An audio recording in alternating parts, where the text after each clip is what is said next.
Good evening and welcome to Wanderings and Wool Gathering, episode 174. That's right, 174 big ones.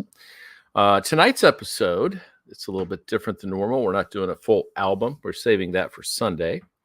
We're going to look at the latest release from Ren. It's the song called Troubles. Came out as a regular video, but recently there was an acoustic version that came out with him just sitting in the back of a car. So we're going to talk about both versions of that. And then some other news came out, basically that the first person ever was Drake to cross 100 billion streams. That is a ton. So we're going to talk a little bit about that. And Taylor Swift, who's been sort of named the entertainer of this century so far. She's taken the world by storm, those crazy Swifties. So we're going to talk a little bit about that and then sort of do a little conjecture about the longevity of both of those. I can't do this by myself. I have to have help. And he is both gruff and lovable. He's Metalhead Mundy. Step inside into his mind. It's boy band time. It's Metalhead Mundy.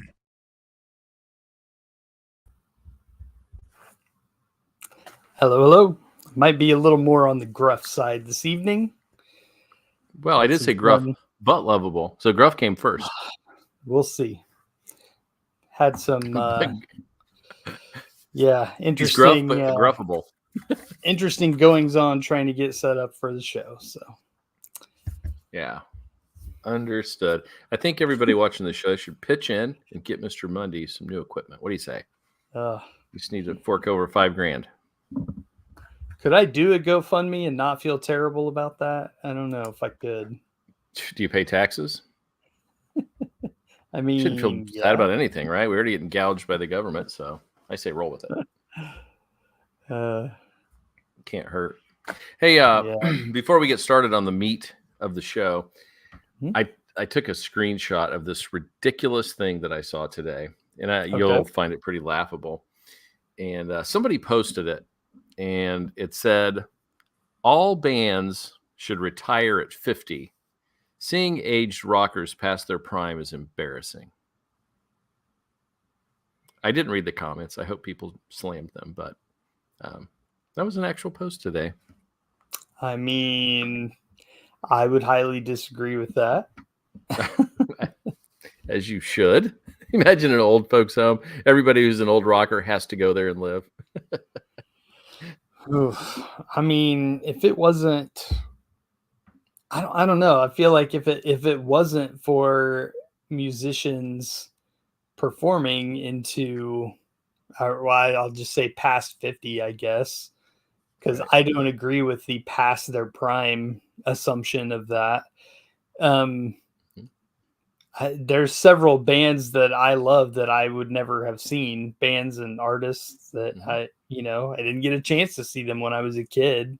I've loved their music most of my life, and I just happened to be able to see them when I could. I mean, like Brian Setzer, Ann Wilson, Ozzy. I still haven't seen Judas Priest, and Rob Halford still sounds amazing. So, I mean, there's so many now that are even bands that I saw way back when and have not seen again until fairly recently. I don't put any stock in that. It's ridiculous. That to me is the perspective of someone who is very young and inexperienced and probably a whole lot of other things that I may bitter. not say. Do what? Yeah, just the whole assumption that when you hit 50, suddenly you're no good anymore.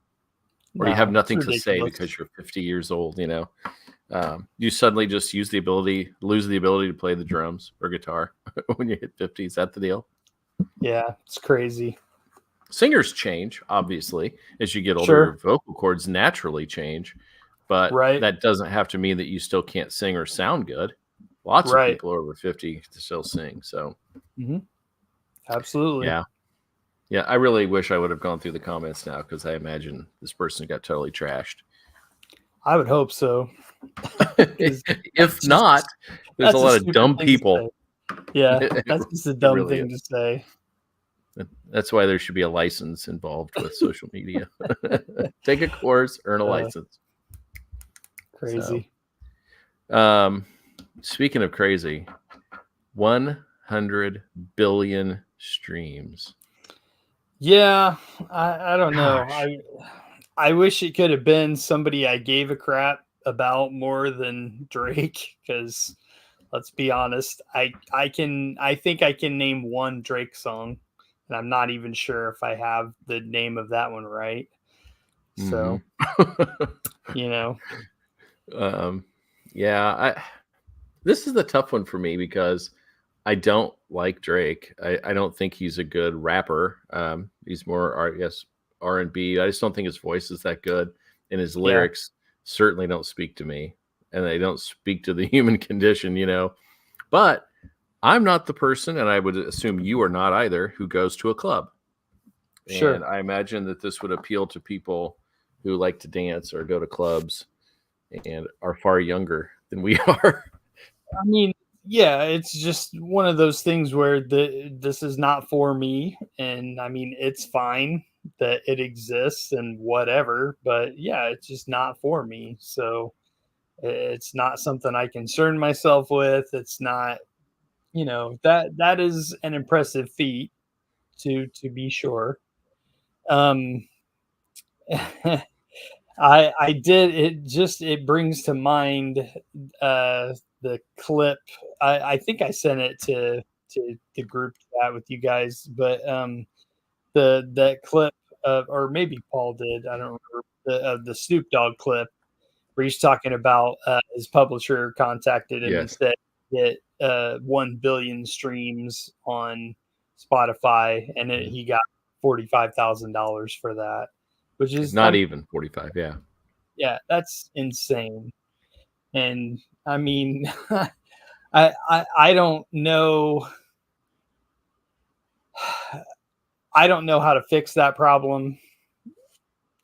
Smarter people than me are going to have to figure that out. But it's just crazy. Like, I don't know how any artist starting now today, how they make money. Like,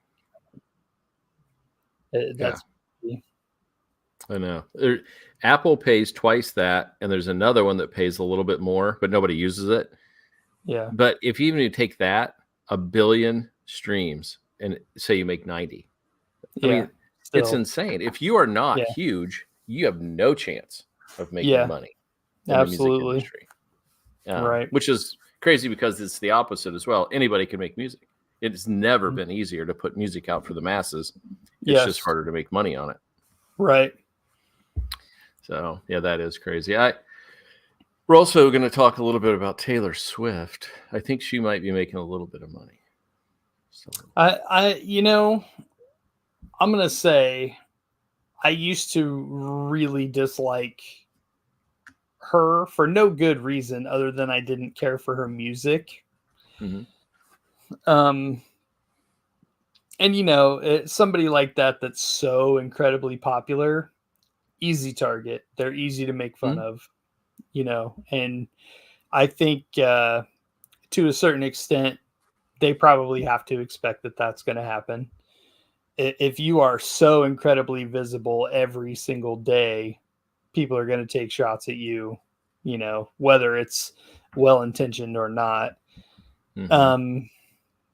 And I seeing how she conducts herself, how she treats the people that work for her, how she moves through the world. In the last few years, I've gotten quite a bit of respect for her as a person. And, her being able to take back control of her music catalog and all that whole situation.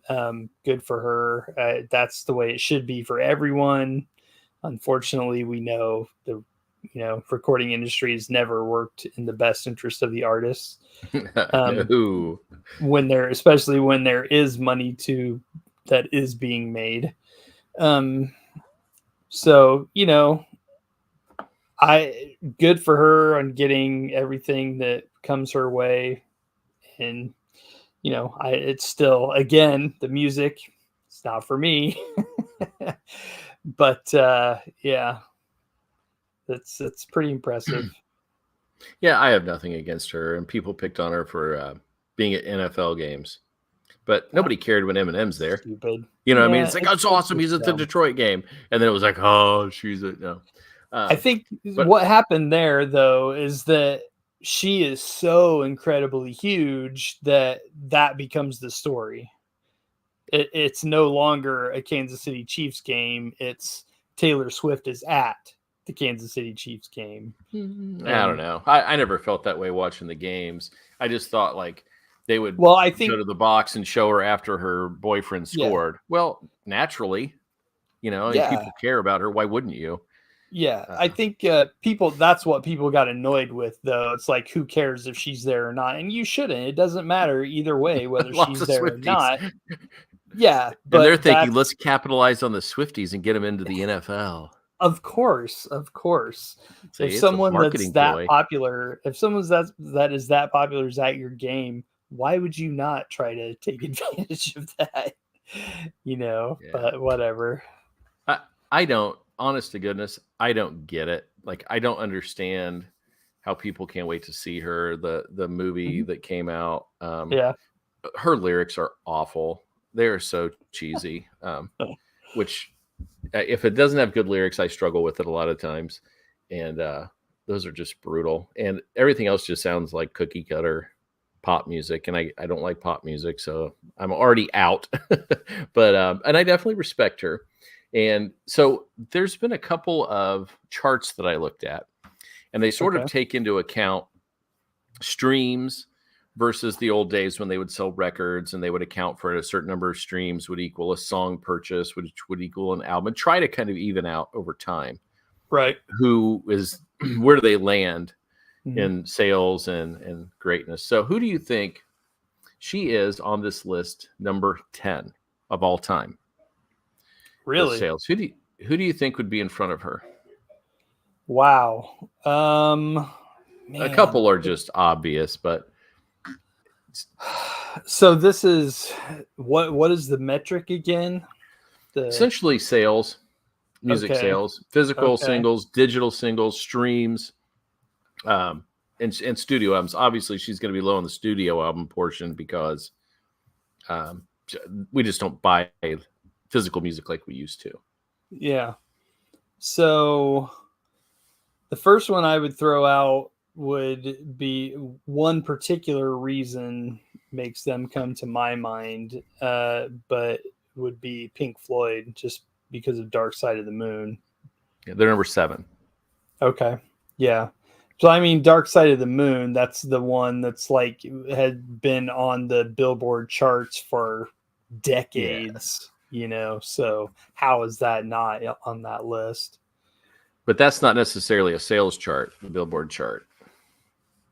Right. No, also plays no. And so yes, but still, I mean, to be that relevant. Oh yeah, there's a lot of sales. Don't get me wrong.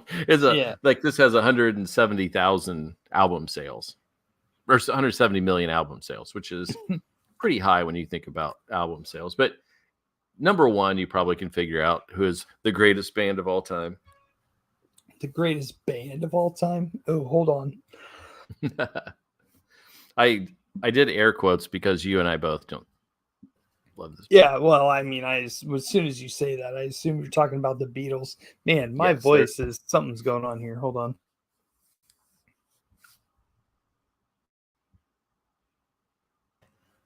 So that you said yes?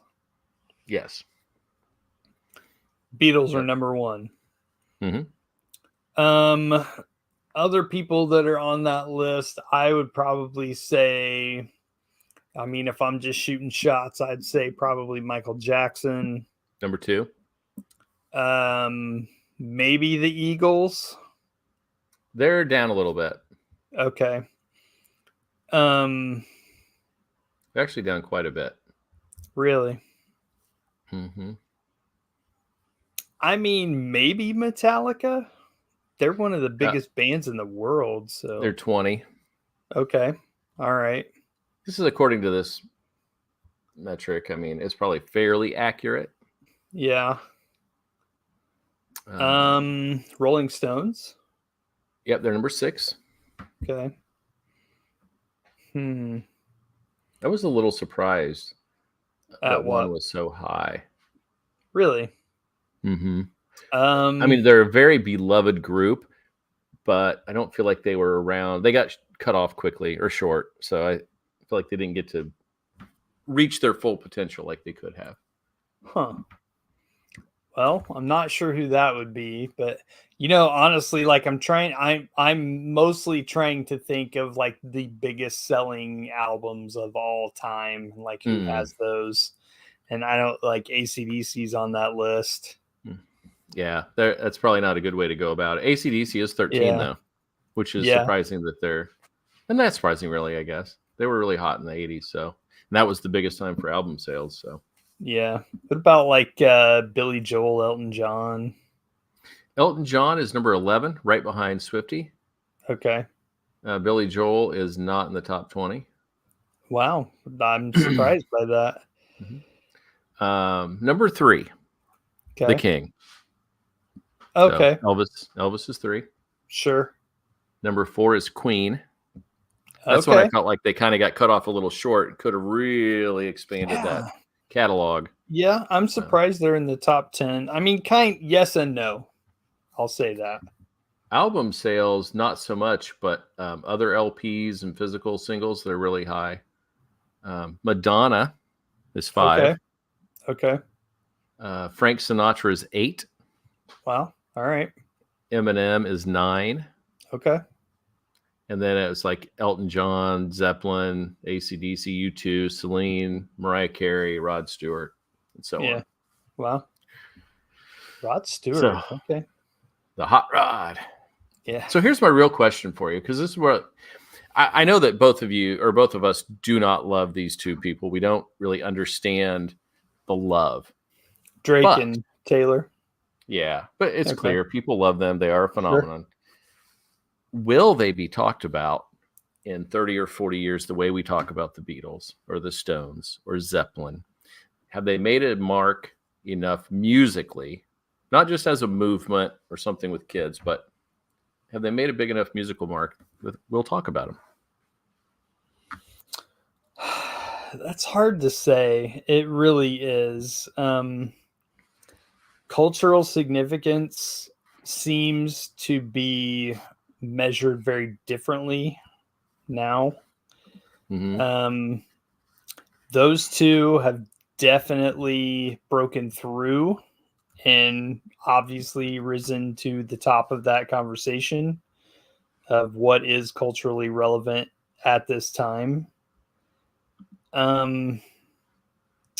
Man, I don't know. It is those two are so not part of my everyday life that it's hard to set that aside and imagine.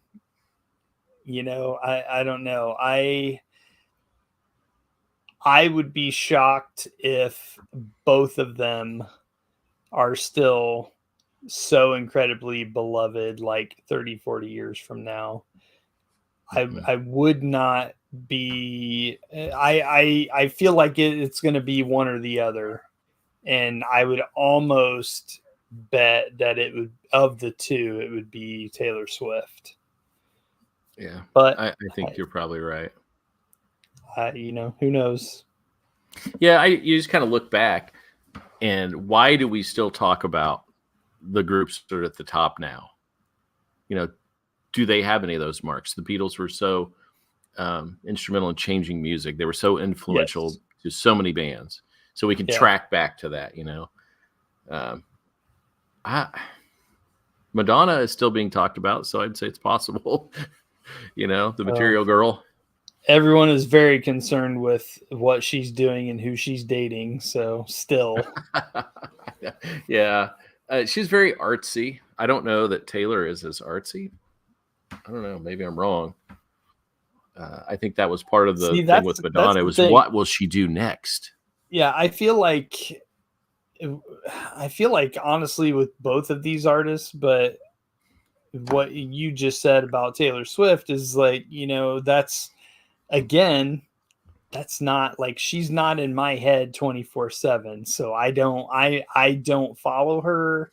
I don't like I you say you hate her lyrics, but like people live and die by her lyrics, Oh, So don't make me read some to you. it's I'm not saying you're wrong. I'm just saying some people might say that you're wrong. Well, But yeah, I've heard that. And so I looked some up. Oh, my Lord. yeah, There's nothing poetic going on. I hate to say it, but it just isn't. So, but I again, guess sometimes the itch needs scratch is just right on the surface. I don't know what else to say. well, and if you hit kids the right way, I mean, kids, True. especially with the digital sales right now, Yeah. that's a big thing. We have a comment here. Let's see. But she's a tortured poet. Not all capital. I mean, I was too at one point, Well, do you want to go get it? I say I've got some shitty teenage poetry to prove it as well. Yeah, well, you're but not packing stadiums with it. That's true. That's true. You're not taking people's hard-earned money. Maybe in a different timeline, but Absolutely. Yeah, I don't know. Drake, for me, he offers nothing. I don't understand it. It might sound No. good if you're at a club or whatever, but I don't get it. The lyrics aren't good. I don't think his voice is good. Maybe he was better on Degrassi. I don't know. well, I think he came up. I Well, I made think the that joke. crossover from that show, Oh, having so man. many fans, to becoming a musician, I think really probably solidified it for him, and he brought those fans, and it just kind of snowballed, I believe. That probably helped with him getting his start, I'm sure. But that's anytime I think of him, like I picture Kevin Smith talking about him and being like, when he first hit, he kept hearing it about him. He's like, Drake, who is Drake? Who is Drake? I don't know who this is. And then he sees him and he's like, oh, that's Aubrey. That's the Aubrey, kid from yeah. Degrassi. So he's like, I know him. That's Aubrey, So, Yeah. but yeah, it's just I don't know. He's another one like I don't get it. It's I don't enjoy his stuff. So and it's not even like I am not the one that will sit here and say that I don't like pop music. I enjoy pop music, but I enjoy good pop music. I don't really love his stuff. So No, but I would say we agree. If either one of these will be relevant or popular or talked about in 30 to 40 years, it will be Taylor Swift. I would have to assume so. Yeah. I mean, I don't know. It's hard. So. It's hard to imagine how much stuff from our past, like when we were young, for stuff to get popular. I mean, it really had to be a phenomenon. Like there wasn't anything digital. You couldn't pick up a phone and be like, oh, I want to listen to this right now. And there was none of that. Like you had to actively seek out stuff. So when stuff got in, it got in big time. And or you'd have to sit by your radio listening, waiting for that song, and then hit record.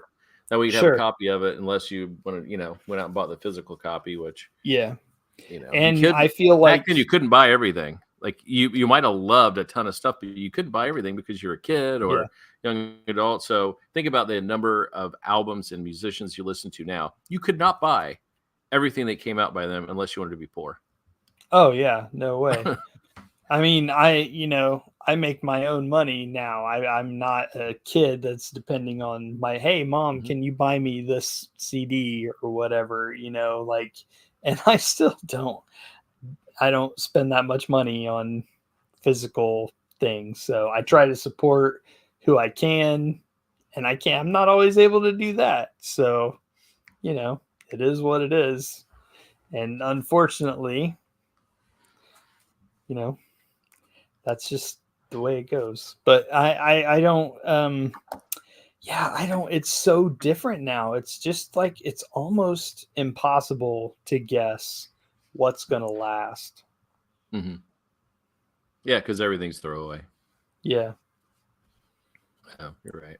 Those two So, have definitely, they are at the top of the game, I guess, not even their game. They're at the top of the game, and as far as music and popularity goes, but uh, we've seen time and again like that stuff can turn on a dime, and they're forgotten about, a year from now. yeah. So I You think or what we're you gonna you hear do. their stuff. You hear their stuff and be like, oh yeah, I remember them.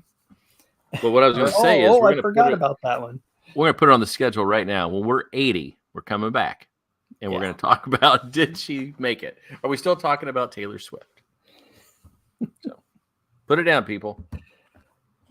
All right. Well, that's enough talking about that because those are people we don't even like. So let's get on to Ren and his latest. Actually, since the album came out, he's released a couple of things. Prior to Troubles, he released a piano song. That's it, just all piano. He plays beautiful piano, and he has another song which is plays at the end of the song "Suicide." And he's playing. It looks like he's in Calgary. The Saddle Dome is right behind him, and he's playing a song called "For Joe," and it's a friend who committed suicide, jumped off a bridge, and he plays piano on that one. And it is a beautiful, heart-wrenching song. And then this one, he just released another single called "Troubles," and it really connects thematically with a lot of the stuff that came before, and we'll talk about that a little bit in a minute. So. Monday, did you have a chance to listen to the real version? Yes, the real version of Troubles and the acoustic. Ren is not my thing. I don't. I have not heard anything from him yet that I can truly connect with. That's going to make me keep coming back again and again. It's just it's not hitting me right. Troubles, the original version, it's good. I think and I think the video helps with the graphic, at the bottom during the intro and the outro and all of that is the background of kind of where that song came from. If you're not familiar with Ren's story, I think that lays it out perfectly and definitely helped me, kind of listen and connect with what he's saying and understand, where he's coming from and all of that. And, he can certainly express himself well. The music in Troubles, I really, really like. But yeah, it's just not something that I'm going to keep coming back to over and over. And I watched the acoustic one, and woof, that is rough. My ear does not like that at all, for whatever reason. But I hated it. I actually love the concept of the video that he did for the acoustic one. In the car with the microphone and not like actually driving around in a car. Like that's kind of cool. I feel like I haven't really seen that. If someone's actually recording a song as they're driving around in a car. So that was cool, but I did not enjoy that at all. Okay. Well, I will say this. I love Ren. I love everything he does. This is not his best live, like on the spot performance. Yeah. It was very slowed down. So he is known as a busker. Like that's where he got his Sure. start. That's where he was Okay. found by Sony. So Got it. he was signed and had started a record, and when he got sick, and so he lost his deal with Sony. And essentially, he says he lost his 20s. He was sick for so long, and turns out he had Lyme disease, but they thought he was bipolar. They put him on all kinds of different drugs. They got him hooked on Valium, like all these things where he would be hooked on the drug and then he would have to detox and go through Right. all that stuff. And it was horrible. So basically, he says he was not even alive during any of those years. And then he even had, this is the craziest thing, a fecal transplant to I've try to heard of put a that. different biome in your Yeah. system. Yeah. And it did not work because he had Lyme disease, and it took forever to figure that out. Right. But so that really has given him a ton to write music about. And a lot of, like, this song especially was about when he was 21, this happened, 22, this happened, 23. He talks about being sick in this one, Sick Boy, mentions it in some other songs.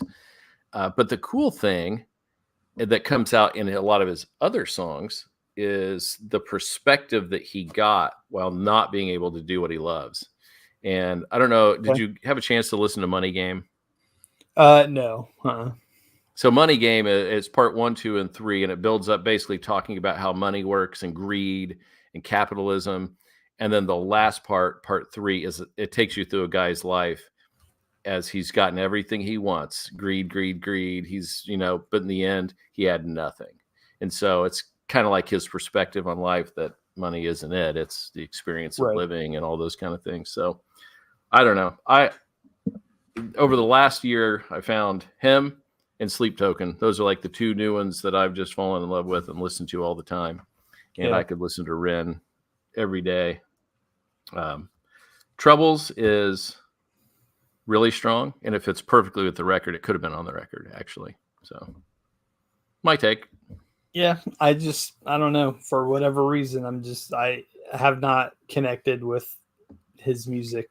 So, and I mean, that happens. It happens all the time. Mm-hmm. There's stuff that we listen to, love, hate, indifferent. It is what it is, and it hits how it hits. And Mm-hmm.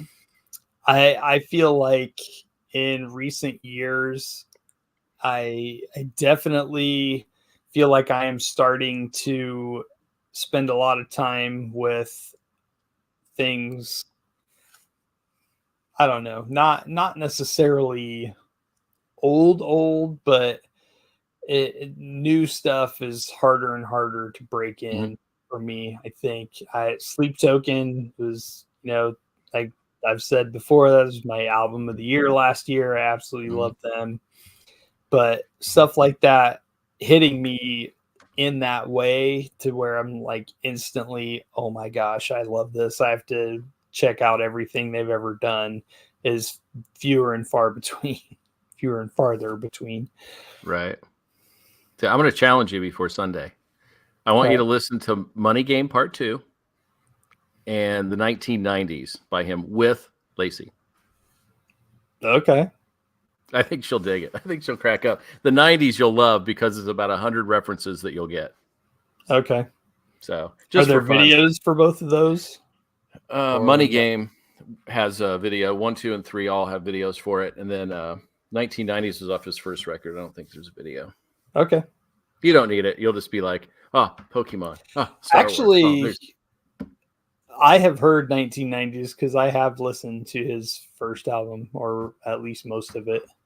I don't remember if I got all the way through it, but I just had it playing in the, you and Tony have talked about him so much that I'm like, I'll check him out. And I put on the first album, started at the beginning, and it was just playing as I was doing stuff. And so I have heard that song, but I wasn't like, tuned into it completely. Yeah. All right. Well, at least give number 2 a try. And then I'm going to let you announce Sunday's show, because this is a really exciting one for us. Oh, yeah.